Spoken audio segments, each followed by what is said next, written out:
بسم اللہ الرحمن الرحیم۔ کبھی سوچا ہے کچھ درد ایسے کیوں ہوتے ہیں جو کسی کو بتائے ہوئے بھی آنکھیں نم ہو جاتی ہیں؟ کچھ زخم ایسے کیوں ہوتے ہیں جو دل کی گہرائی تک اتر جاتے ہیں اور انسان کو توڑ کر رکھ دیتے ہیں؟ شاید اس لیے کہ کچھ دکھ سزا نہیں ہوتے، دعوت ہوتے ہیں۔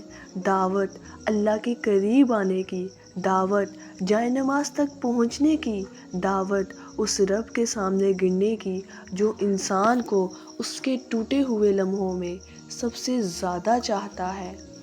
زندگی میں جب سب ٹھیک چل رہا ہوتا ہے، انسان بھول جاتا ہے کہ اسے کس کے سہارے چلنا ہے، مگر جب ایک ایسا لمحہ آتا ہے جب دل تھک جاتا ہے، راستے بند ہو جاتے ہیں، امیدیں ٹوٹ جاتی ہیں، تب دل کی گہرائی سے ایک ہی آواز نکلتی ہے، بس اب اللہ ہی ہے۔ ہم سمجھتے ہیں کہ دکھ ہمیں توڑ رہے ہیں، لیکن حقیقت یہ ہے کہ وہ ہمیں جھکا رہے ہوتے ہیں، اور انسان جب اللہ کے سامنے جھکتا ہے نا تو پھر کبھی کسی دنیا والے کے سامنے نہیں جھکتا۔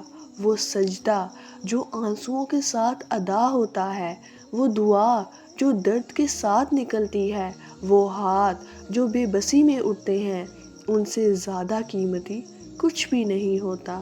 یقین کرو وہ دکھ بہت قیمتی ہوتے ہیں جو تمہیں اللہ تک لے جائے۔ وہ دل کی ٹوٹ پھوٹ بہت مبارک ہوتی ہے جو رب سے جوڑ دے، اور وہ راتیں جن میں تم روتے ہوئے سونے کے بجائے جائے نماز پر گر جاتے ہو، وہی راتیں تمہاری تقدیر بدلتی ہیں۔ اللہ کبھی تمہیں درد میں چھوڑنے کے لیے نہیں آزماتا، وہ تو تمہیں اپنی قربت دینے کے لیے